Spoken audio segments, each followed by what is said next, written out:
Okay, welcome everyone. It's always nice to see the participant numbers tick up as people come into the room and join us. So welcome to today's webinar, Are We All Environmentalists? 5 Ways People Do and Don't Care About the Environment. We're really excited to have you here. My name is Amber Bennett, and I'm the director of Re.Climate. I'm joining you today from Calgary, which is situated in the traditional territories of the Blackfoot Confederacy, which is the Siksika, the Kainai, the Piikani Nations, the Tsuut'ina and Stoney Nakoda Nations, and the Métis Nations number 3, Region 3. And these lands sustain me and my family, and I'm very grateful to be here. While we wait for others to join, I encourage you to introduce yourself. You can use the chat and also let us know where you're joining from and where you call home. As mentioned, so this webinar is hosted by Re.Climate. We're Canada's Centre for Climate Communications and Engagement at Carleton University, and we offer resources, training, strategy, research, and events like this and webinars. So again, if you want to introduce yourself in the chat, please do so. I'm happy to say that we have people who are joining from all across the country. We've got more than 450 people who registered today, and that includes a real diversity of folks. We've got Indigenous leaders and grandparents. We've got policymakers, communicators from all levels of government, scientists, researchers, educators, doctors, union leaders. So everyone has somehow found a connection and an interest in what we're going to talk to today. We also have our funders who are joining us today. I'd like to acknowledge the McConnell Foundation. Without them, this work would not be possible, as well as the Ivy Foundation and the Trottier Foundation who support our work. I am very pleased to introduce Dr. Ghadah Alrasheed, who's joined us a few months ago to lead Re.Climate's resource and training activities. Ghadah is a postdoctoral fellow at the Carleton University School of Journalism and Communication. And in her role with us, she'll be overseeing our key research and resource publications. She'll be designing and supporting our training program, and she'll lead on events and communities of practice. So previous to us, she was the co-director of the Aligned Media Lab at Carleton, and she worked as a research analyst with the Public Safety Canada. And so through that work, she carried out research on the use of communication and media by vulnerable and marginalized communities. So welcome, Ghadah, and I encourage everyone here to welcome Ghadah. And with that, I will hand it over to you to host today's webinar. Thank you. Thank you so much. Thank you, Amber. Hello, everyone. I'm Ghadah again, the Training and Resource Hub Lead for Re.Climate. I noticed this morning that my internet was spotty. So if anything happens, Amber will take things on, but hoping for the best, and hope that this will go as smooth as possible. So I would like again to invite everyone to type in. I see that people already did. So your name, organization, and I know where you're located, and a note about one thing that you hope to get from this webinar. We're giving everybody just a couple of minutes to introduce themselves and share with us. In the meantime, I would like to know that this webinar will be recorded, and we will share the recording with you and those who registered but couldn't attend. I would also like to acknowledge that I and Carleton University, where Re.Climate is based, are both in Ottawa, in the traditional unceded territory of the Algonquin and Anishinaabe people. And the Algonquin peoples have upheld a rich history in this land, and we're just grateful to have this opportunity to learn and work and thrive in their territory.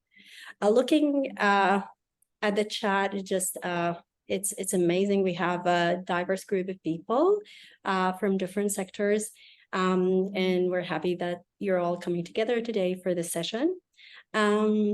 And like many of you also attending today, here at Re.Climate, we've always been concerned and thinking about how to, or concerned about the growing polarization and the rifts that this is causing, especially around environmental issues.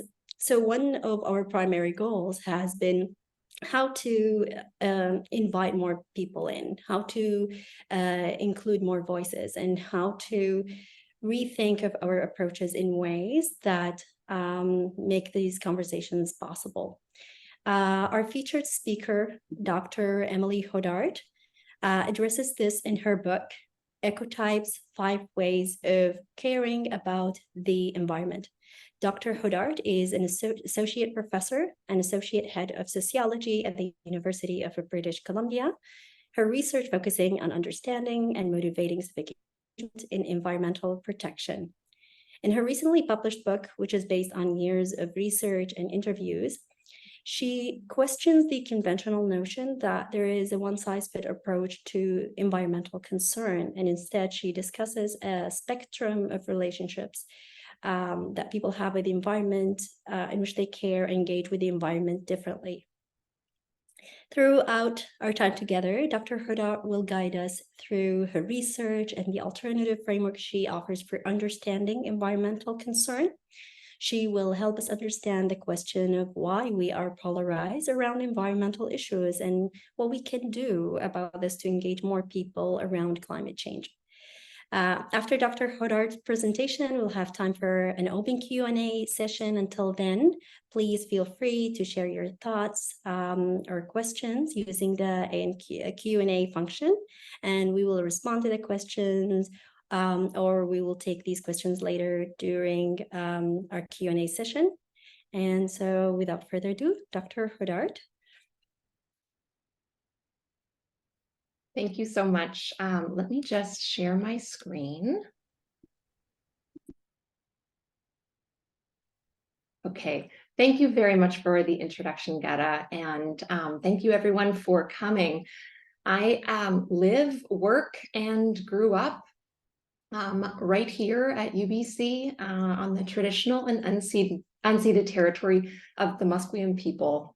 And when I grew up, that was not something that we acknowledged. And so now coming back to UBC in this beautiful land after 20, 30 odd years away, it's a history and a legacy that I'm every day trying to better understand and learn how to contribute positively to.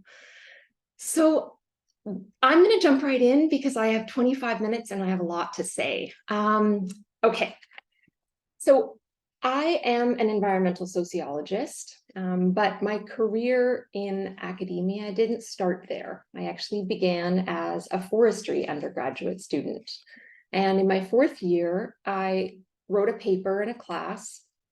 And the purpose of that paper was to use the existing sociological and psychological research to try to answer the question, who cares about the environment? Based on existing research at that time, this was the answer. It's well-educated urban liberals, women more so than men.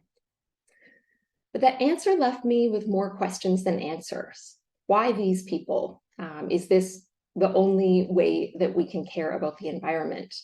And I wanted to really pursue answers to those questions. So I abandoned my future as a forester and I began graduate school as an environmental sociologist. And then from 2015 to 2020, when I was living and working in Washington State, I worked on a project that tried to answer that question, who cares about the environment, in a more satisfying way. I wrote the book where these data are presented during the structureless and expansive days of deep COVID-19 isolation. And I think in some ways that shares the way that the book is written. I would go for long walks in the forests around UBC and use voice memos to think through what my Washington State interview data were showing me with respect to who cares about the environment. I thought a lot about one participant, Bill.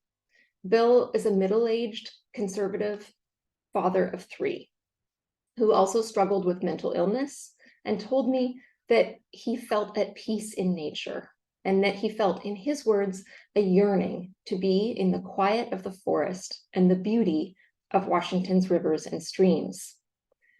Bill also told me he did not think climate change was an immediate threat, and that he resented people like his liberal sister, who, when she would visit his home, would chastise Bill and his wife for buying plastic water bottles, for not recycling, and for buying cheap food with lots of packaging. After asking Bill more about how that felt, he told me it hurt. And what hurt the most was that his sister, who stood in for all liberals in his mind, couldn't see how he cared about the environment. He felt that she only wanted him to care the way she did. Bill's hurt reflected how many conservatives who I interviewed felt about their relationship with the environment. They felt that that relationship is judged, and his hurt is also in some ways reflected in my own doubts and misgivings about existing research. So for today, what I'm going to talk about is how existing theories explain human-environment relationships and how I try to do so differently, why this matters for affective polarization, which is really the extent to which we dislike and distrust others who we see as opposed to our beliefs. And then finally, I'm hoping to prompt a discussion about how we might use this information to engage more Canadians on climate change. I just also want to say that these beautiful slides were designed by Jessica von Handorf. I hope I'm pronouncing that right. So a huge thank you to her. Okay, so how do existing theories explain human-environment relationships? The three most prominent theories involve Riley Dunlap and his colleagues NEP, HEP. I'll talk about this in more detail. Schultz and his colleagues focus on environmental values, and then more recent work looking at concern more specifically for climate change. So NEP and HEP stand for New Ecological Paradigm and Human Exemptionalist or Exceptionalist Paradigm. There's so much that I could say about this, but I really do want to keep it brief, but I'm happy to entertain more questions after if people are interested. Really, this concept came out of the 1970s when Riley Dunlap was a political sociologist really interested in the rise of environmental movements. You know, this is when Earth Day was starting, major environmental legislation was being passed, people were starting to protest environmental issues. And he was interested in this contrast between these young university students, mostly, who were really passionate about the environment, who thought that we were really facing a crisis, who saw the environment as this vulnerable, interconnected web of intricate elements, and who really worried that if we continued to pursue economic growth, we would ultimately be, we would come up against natural limits and destroy the environment in the process. All quite familiar themes for today as well. And Dunlap and his colleagues contrasted that with what they called the human exceptionalist paradigm, which was a group of people who saw the environment as being resilient, who felt that human ingenuity would always overcome any limitations to economic growth and sort of human progress, and felt that humans had a right to use natural resources, but should sort of shepherd or caretake those resources through a framework of stewardship. What's, I think, good about this framework is that it really focuses on the qualities that people identify about the environment. What I think is not as good is it doesn't identify qualities about the people themselves. It also isn't inductive, meaning Dunlap and his colleagues invented this theory without actually speaking with people, particularly without really speaking to the group of conservatives who they identified as having an HEP. And then finally, in the writings on this subject, there's this really implicit or sometimes explicit stating that the NEP is the good orientation and the HEP is the bad orientation. Likewise, Schultz's values framework, so a value, of course, is this orienting principle that guides both the big and the small decisions that we make in our lives.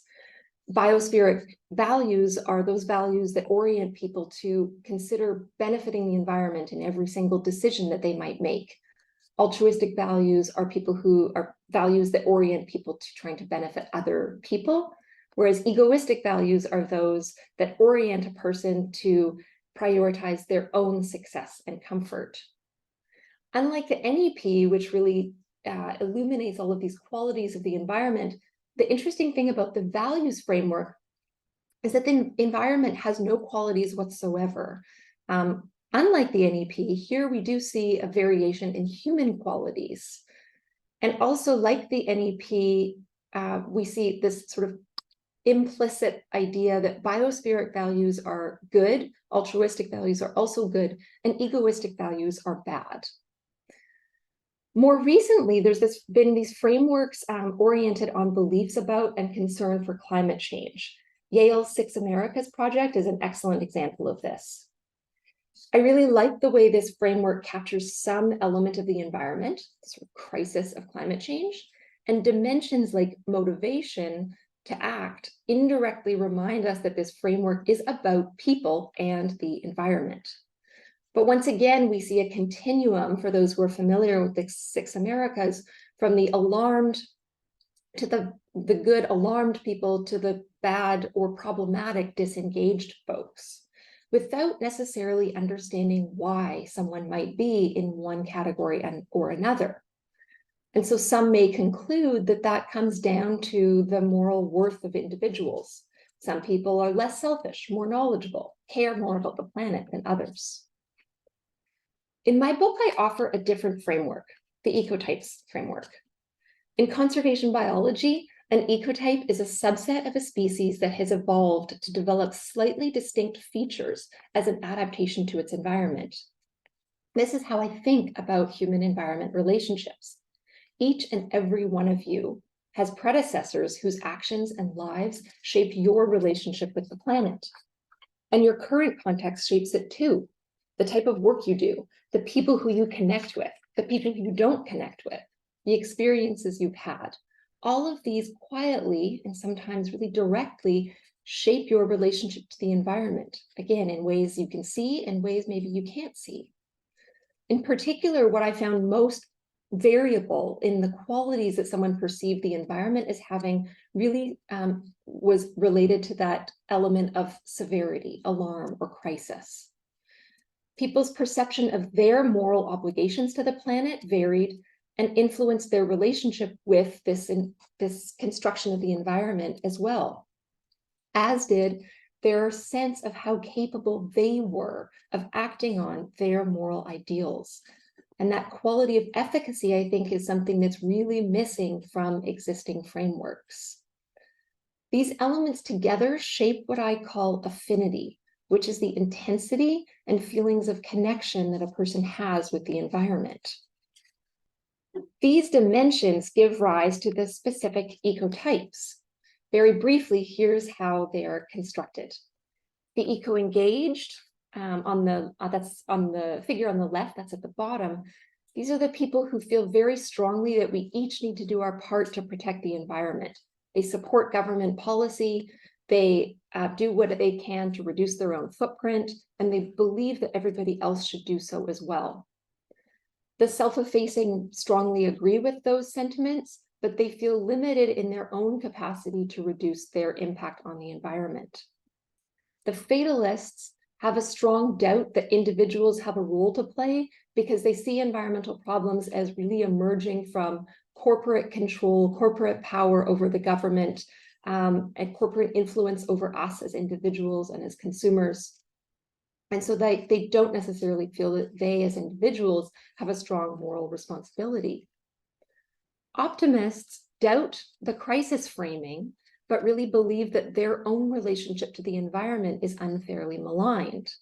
You may have guessed that Bill, who I mentioned at the beginning, would fit this category of optimist. And finally, the indifferent, who I also note are the sort of least common ecotype. They care about the environment, but they have other priorities, and they equate their concern for the environment with efficacy. It's a really important point.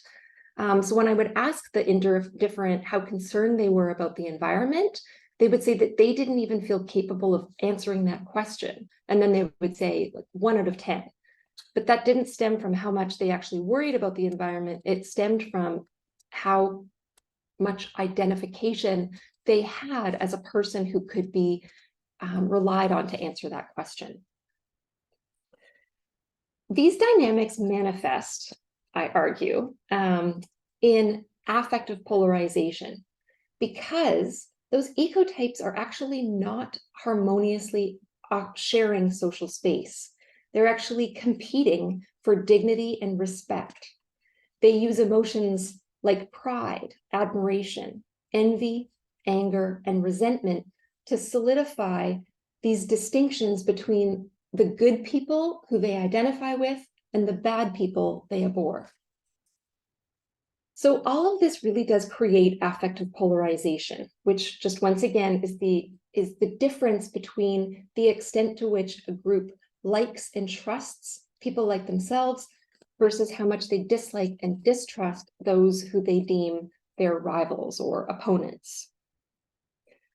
I want to emphasize that when tools like the NEP first came on the scene in the 1970s, governments like the US government, the Canadian government, were passing some of the most comprehensive environmental protection policies ever or since. And we know from extensive survey research that well-educated liberals held an NEP and rural conservatives held an HEP. In other words, the same sort of political differences that we see today existed then. But something really key changed. And I suggest that that has something to do with social status. So let me just back up and explain where I'm coming from. The idea of a heterarchy is that multiple different tastes or preferences or beliefs can exist, but they're not organized in any sort of better or worse quality. That's really what we talk about as a hierarchy. So I'm suggesting that ecotypes became shifted from being a heterarchy to being a hierarchy for several reasons. Lifestyle movements became more popular than more traditional social movements. If we think about a traditional social movement as individuals in society and non-governmental organizations directly targeting the state, a lifestyle movement refers to an approach to social change that engages consumers and the market as core institutions. The government is really just there to facilitate that relationship. So broadly, boycotts and boycotts fit under this umbrella term, but more specifically, so do any actions a person could take to reduce their environmental or carbon footprint. Concomitantly, we saw exponential growth in the array of eco-friendly options for sale in the grocery store, for vehicles, home energy, even shoes, pet food, skincare, etc. These options didn't land on the shelves as just simple alternatives catering to value-neutral tastes. They were accompanied by banners suggesting that these products would save the environment. Or as one brand of packaging wraps is titled, literally its name is "If You Care." In other words, these options became moralized. And this moralization was amplified by the rise of documentaries that would implore people at the end of recounting environmental devastation, implore people to stop buying disposable plastic water bottles. We would see a rise in novels in which antagonists lived in McMansions and drive gas-guzzling cars, while the protagonists grow vegetables, cycle, and eschew materialism. As I suggested earlier, I think that academic work that implies there are good and bad human-environment relationships also contributed to this hierarchy. And here's the thing about the emergence of a new hierarchy. Those who find themselves at or near the top typically enjoy, even if they don't explicitly notice, this new or perhaps familiar privileged position. And they may not also consciously recognize the ways in which they contribute to reproducing the logic of this hierarchy, the rules for what it means to be at the top or what it means to be at the bottom. but those at the bottom, particularly those who are unused to less privilege, must choose either to accept their place in the hierarchy or challenge it. Taking the ecotypes that I just introduced, here's a snapshot of how they exist hierarchically. The eco-engaged are at the top, the self-effacing right below. The fatalists and the indifferent don't aspire to become eco-engaged, but they nonetheless assent to the dominant logic of the hierarchy when they would tell me that they know that the eco-engaged are seen as having a better relationship to the environment than they do. Finally, the optimists, like Bill, who I introduced at the start, are at the bottom. The famed status theorist Cecilia Ridgway wanted to understand why people at the bottom of a hierarchy would accept that position. And through meticulous experiments and theorizing, she argued that it's because people at the bottom of a status hierarchy that accept that place are granted respect. But those at the bottom who challenge the logic of the hierarchy and their place in it, they are disrespected and despised. They can be dehumanized. I saw these patterns in my data. When the eco-engaged and the self-effacing would describe climate deniers or people who drive ATVs and big trucks as ignorant, selfish, disgusting, and unethical, and those are direct quotes.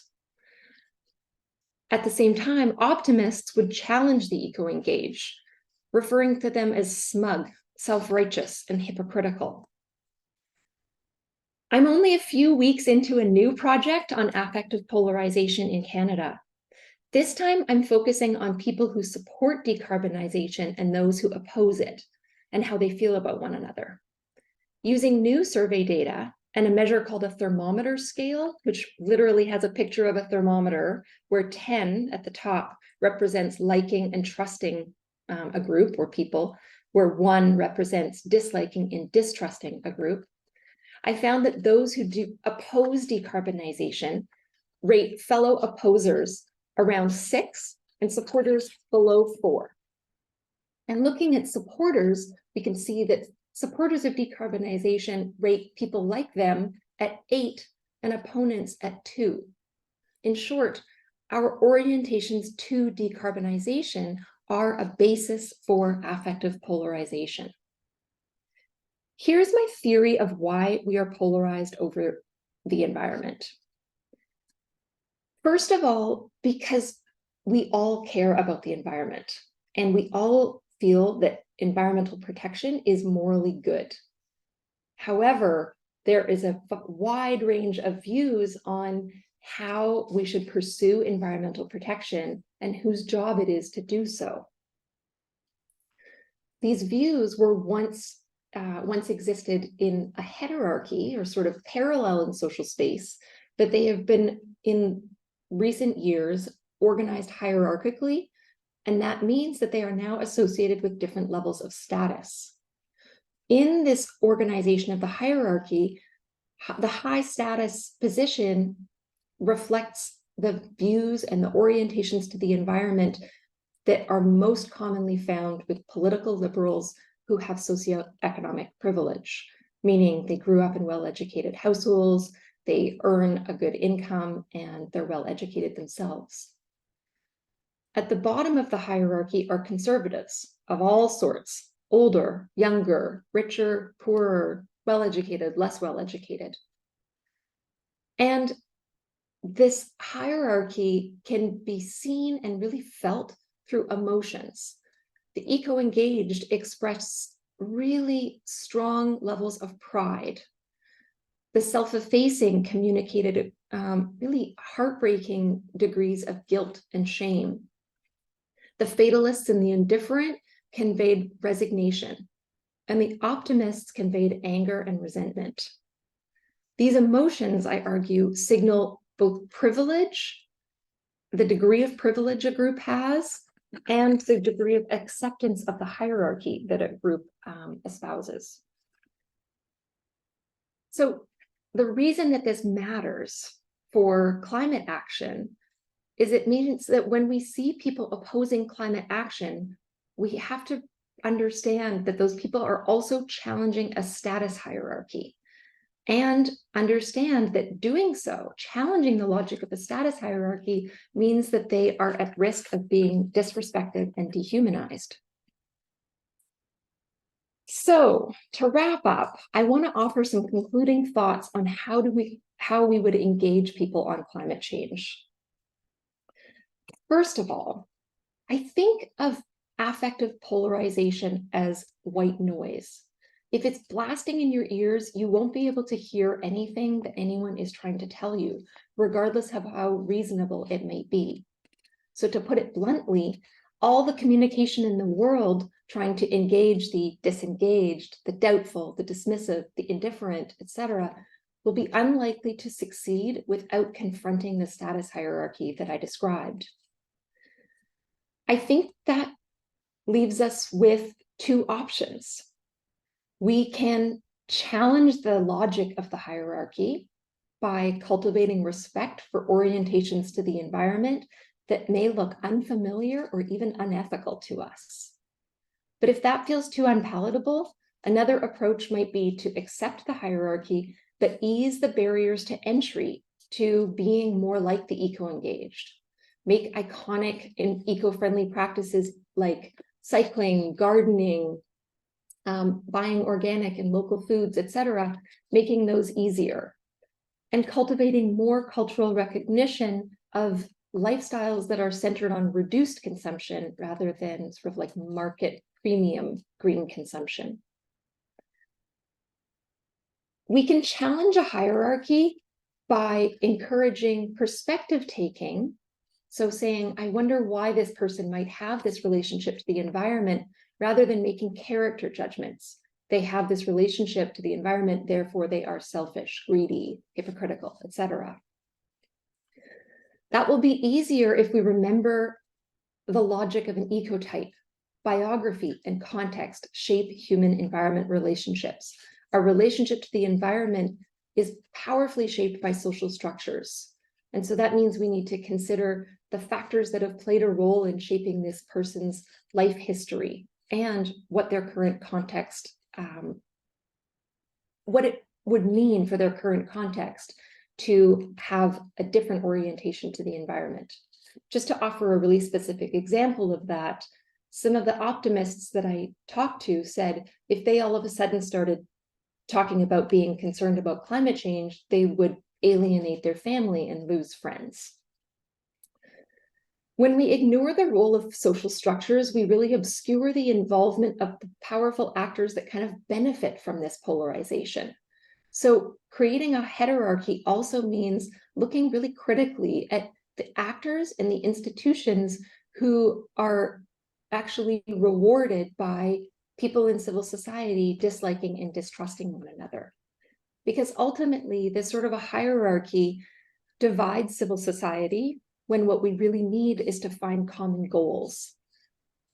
Otherwise, we will just continue to see more and more polarization rather than understanding that these diverse viewpoints are healthy.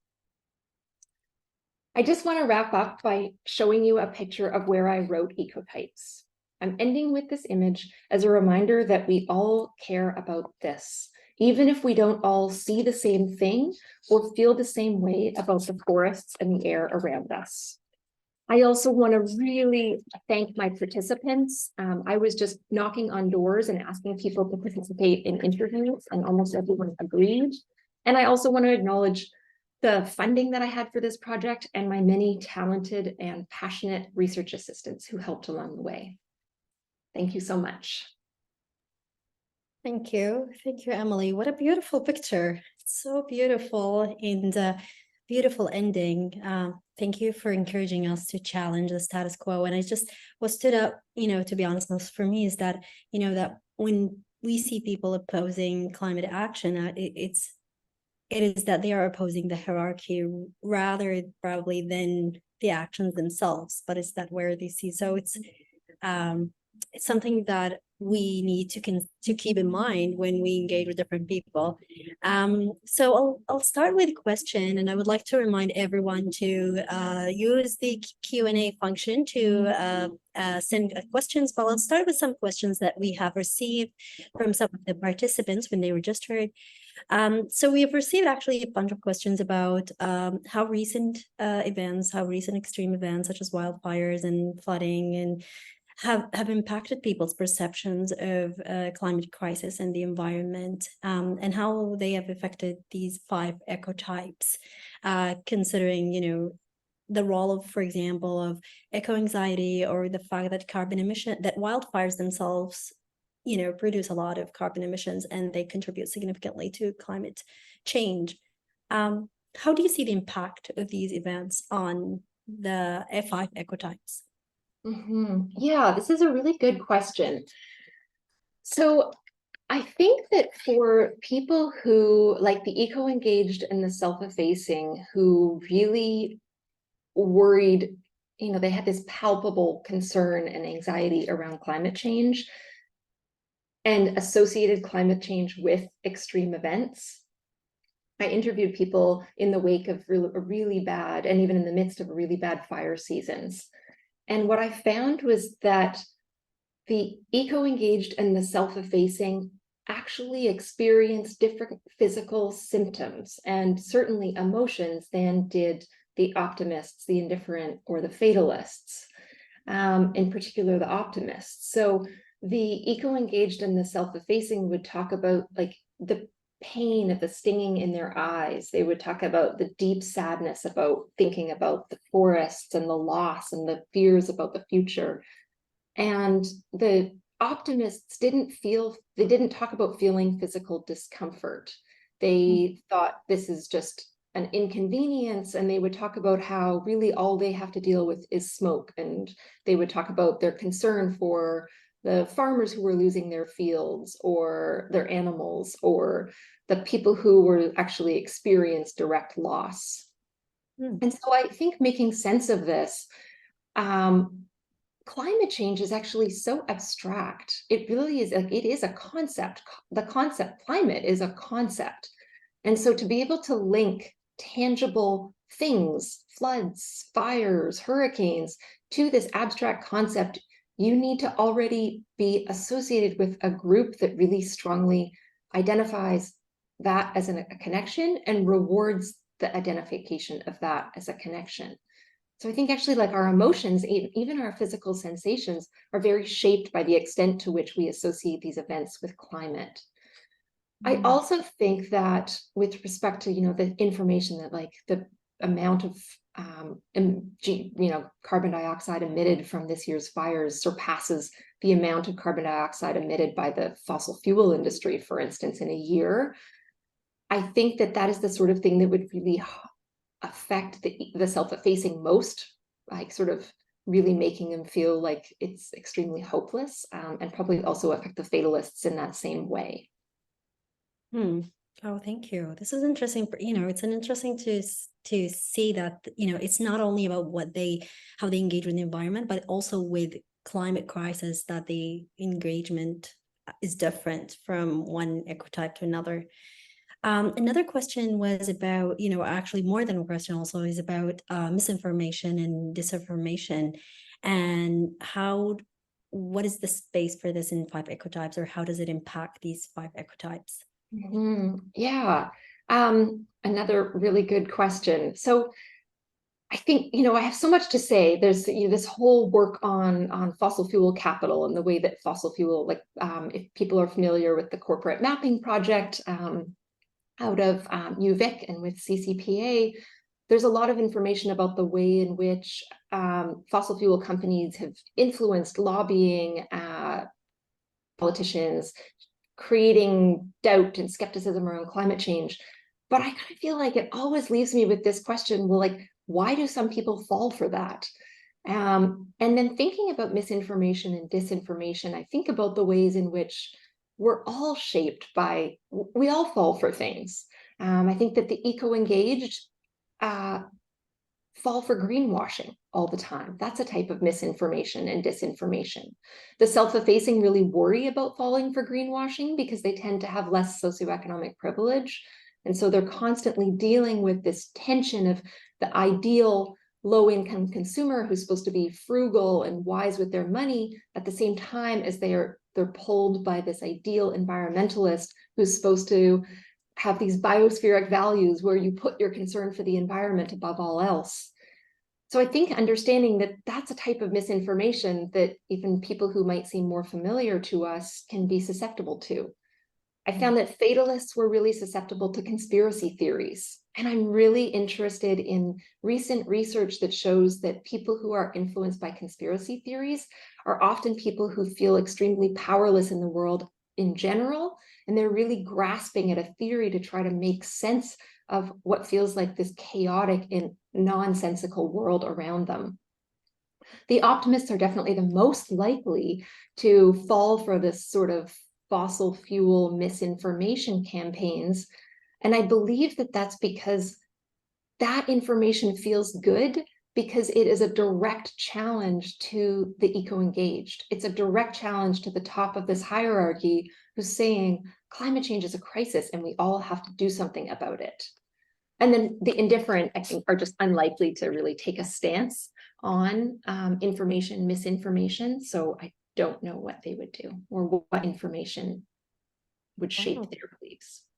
Oh, I'd like to draw a map here then if that's, that because when we address misinformation, I mean, we always tend to think about, people go to, we have like a polarized image of what misinformation. So people would go to this or people would go, but rarely we think about misinformation as that actually the people, are attracted to certain conspiracies or misinformation or that type of misinformation because of their engagement or their relationship with the environment. So we have also a question from Victor Dorian. The question is, hundreds of Canadians recently rallied to oppose LGBTQ and sex education policies. Why can't we get more people to voice their concerns related to burning of fossil fuels and climate change? I think in some ways we can and we do. The climate protests like Fridays for Future, etc. They're some of the largest protests that we've seen. So I think that why we can't have more people, again, if I use that sort of ecotypes framework, we do have the eco-engaged and we do have the self-effacing, but we're unlikely to get the fatalists because they are unlikely to feel that that action is going to make any difference whatsoever. And we're unlikely to get the optimists because they see themselves and they've been cast as opposed to climate action. And I can speak to demographic traits of these groups as well if people are interested, but we're unlikely to get the indifferent because they tend to be older, more rural, like more isolated from major urban centers where we see these sorts of protests. And they also tend to just be lower income and sort of have like fewer resources in order to like leave work to go to a protest, etc. And we have also a question from Robert Tremblay. Can you speak more towards what it would mean to accept the hierarchy? When someone accepts the hierarchy. I think that's what we do on a day-to-day basis. I think we accept the hierarchy when we find ourselves like, when I think about, so polarization, I'm sure people are familiar, has these two facets, ideological polarization and affective polarization. And ideological polarization, of course, being this gap between what we believe. And we see narrowing in the gap. But typically, if you think about polarization and the narrowing of a gap, it's because the two sides are coming together. But I think that when we think about a hierarchy, that's a very firm hierarchy, narrowing the gap of polarization doesn't mean the people at the top of a hierarchy coming down to the bottom. It means the opposite. And that's what we've seen with climate change. We don't celebrate like, oh, look, more climate activists doubt that climate is caused by humans. The narrowing of the gap is always more and more people agreeing with us. So I think that accepting the hierarchy would mean that we are leaning into status as a mechanism to create the social norms that are going to punish people for not fitting in.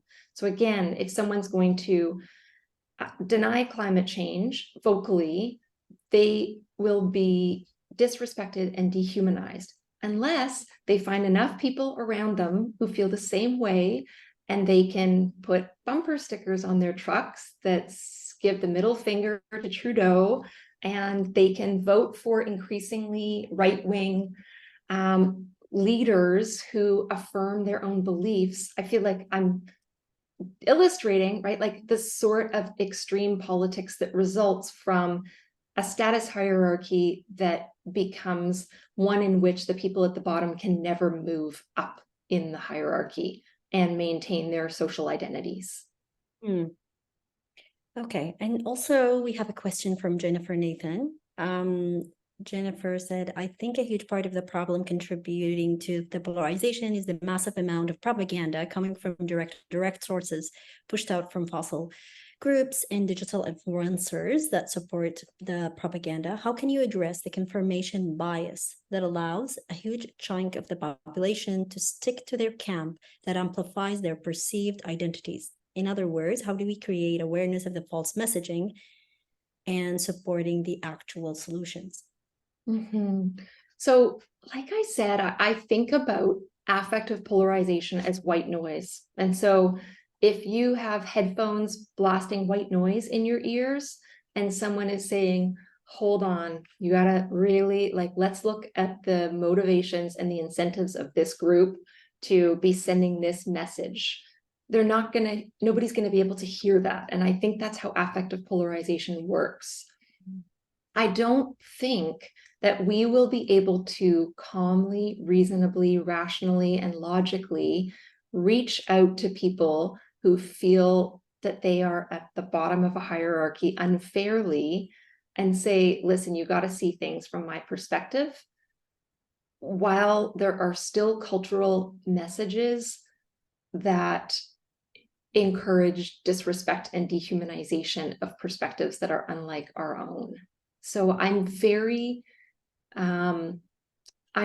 concerned about the rise of this sort of information.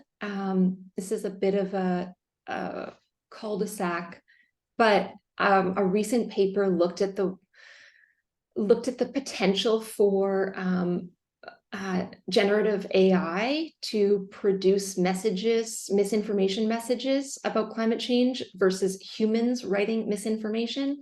And the AI generated messages were far more successful in convincing people that that information was credible. People didn't know the source, if it was human or AI generated. So I have, like, it really brings tears to my eyes. It's a really scary phenomenon, but I don't think that we can address it by just continuing to repeat the information, as long as we also have in our hearts a feeling that those people are evil, stupid, ignorant, etc. I don't think those two things can happen. Yeah, well, we're gonna ask you, Emily, another question, and this is really a good extension of this conversation.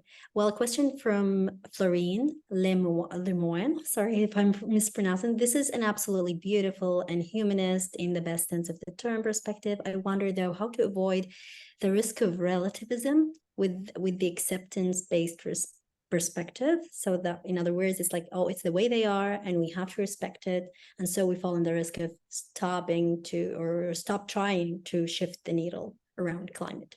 Yeah, this is the question that keeps me up at night. And I don't have a good answer to it, but I can talk through what it sounds like in my head as I wrestle with this question.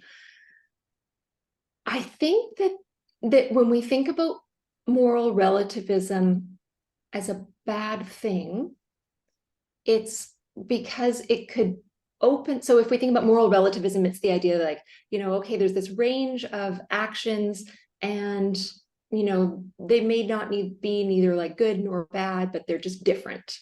And obviously the problem of that is that it can be this really like a challenge to the sort of social norms that regulate society. It keeps us from, killing each other or stealing from each other. These are things that, it's helpful to have clear moral guidelines on. But for a variety of reasons that I can sort of point to a few of them, I don't think that relationships to the environment fall under those same sort of criminal like categories. I think that for relationships to the environment, we can, when we talk about individuals, not corporations, we can use a degree of moral relativism. A couple of the points that I'll point to. One is that one of the things I did in the follow-up survey is I looked at the carbon footprint of each of the ecotypes. And the eco-engaged have the highest carbon footprint. They have the highest carbon footprint because they have the biggest houses and they fly the most. They also recycle the most, buy the most organic food. They're the most likely to have solar panels and hybrid cars, but those things don't bring down their emissions enough. That's one reason. So I think that our beliefs and our attitudes, they matter in terms of shaping the culture of our society, but they don't necessarily map on perfectly, materially, to how much we impact. The other reason that I don't think it matters is that despite this ideological polarization narrowing that we've seen, right? We see more and more people, like the vast majority of people in the United States believes climate change is happening. The limit to more people, like narrowing affective polarization, is really that people don't think that other people care about climate change or think that it's happening. So I want to try to be as succinct as possible, but I think that there is space to have moral relativism for individuals because our material impact is not as significant. And I think that the dangers of polarization outweigh the dangers of a person having a relationship to the environment that makes us uncomfortable. Thank you. Emily, also, we have a question from Cassie Smith. Cassie said, fascinating work. Thank you for sharing. I'm not familiar with the concept of hierarchy. Could you give examples in other spheres, especially if there are an example of something changing from a hierarchy to a heterarchy? Oh, that is such a good question.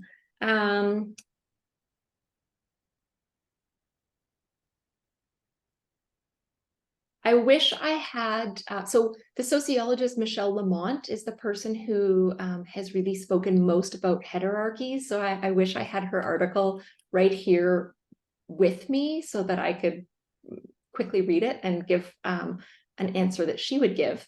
I think, it's also, boy, it's kind of an open question because like Cecilia Ridgway, the status researcher, would say that there is no such thing as a hierarchy because everything in life is all about status. Lamont would disagree and say that there are spaces in, okay, so I would say that something like our tastes in like movies, books, films, like we can think about the fact that we've been like, oh, well, like you like John Wick movies and I like Wes Anderson movies and I like mine, I think mine are better, but I don't think that you have qualities of ignorance or immorality because you believe that John Wick movies are good. But in terms of something that has shifted from a hierarchy to a heterarchy, I will be thinking about that for the rest of the day. And if there's any way to communicate back to everybody, I would love to be able to answer that question later. Yeah, I think that we have time for one more question. Well, a question from Ken Love. Could you provide a couple of specific examples of how we could engage with the optimist or the indifferent? And I know, Emily, your next project, I believe, would be more focused on this, but if there are any examples, I think that would be helpful for our folks here. Yeah, so let me use that as a time to talk about my next project. The research on affective polarization comes out of party polarization, so mostly Republicans and Democrats hating each other. And they found something that's very helpful. They found that one of the biggest barriers to, well, one of the sort of like drivers of affective polarization is that our belief about our differences is actually much greater than our differences actually are. So through experiments, researchers have found that when you tell a group like, oh, what do you think that most Republicans think about gun control? And then you go back and you say, here's what Republicans actually think about gun control. And then you give them that same thermometer question, they are far less likely to dislike and distrust that group. So I think in some ways we have the potential to do the same sort of thing in the climate space. Yeah, optimists are highly unlikely to think that climate change is happening, but they are very worried about air pollution. They are very worried about like local environmental issues. And so I think if we get, the other thing is, in the survey that I just did, I asked people, do you think that it's important to protect jobs in oil and gas? Do you think it's important to protect the climate for future generations? And the gap between like people, supporters of decarbonization, think that opponents are way more concerned about jobs and way less concerned about the future because of climate change than they actually are. So I think that there's considerable space to correct what are called meta perceptions, the perceptions we have about others' perceptions. And then the final thing I'll say is like thinking about that capacity to respect and humanize someone, understanding that if we want to understand optimists, indifferent, fatalists, they might not know much about climate change by our standards, but they are the experts in what it is to be an optimist, a fatalist, or an indifferent. So approaching with curiosity to understand, like, why does this belief make sense for you in your context? What are you an expert on? Like, how do you care about the environment? What I found was that the optimists tended to be the most knowledgeable about species, local history, different forests, rivers, trails, back roads, etc. So there's space, I think, to engage optimists in particular through a lens of respect. The indifferent, I found, really just felt like environmentalism was an out-of-reach lifestyle, almost like someone might talk about like being rich. And so I think engaging the indifferent to show ways in which you can be an environmentalist with no cash outlay, like ways in which being an environmentalist can save you money and be frugal. Thank you. This is, so I heard a few things, humanizing, localizing, finding common connections, and, finding that things that are more of like connect us and assuming that actually these people share what others share or what we share, actually more than the differences that we think that we have. So exactly. Thank you so much. Thank you so much, Dr. Huddart. Thank you for such an insightful presentation. And thank you for your time with us today. We know we're busy, and thank you for joining the webinar. Thank you for people joining us today, the questions and the comments that have really enriched the conversation.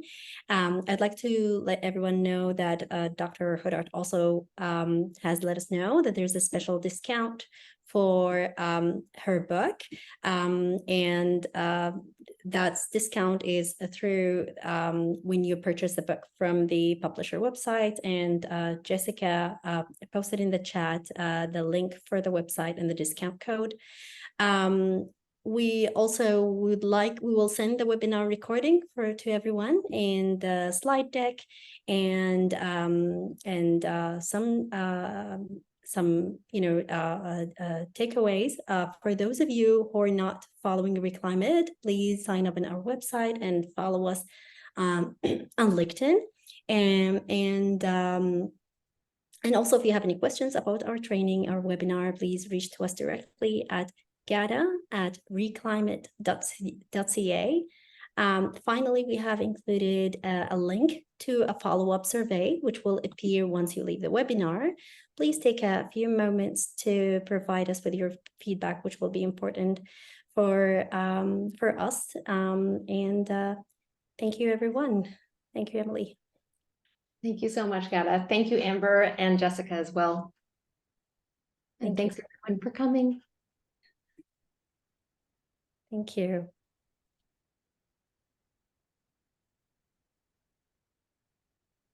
Thank you, everyone.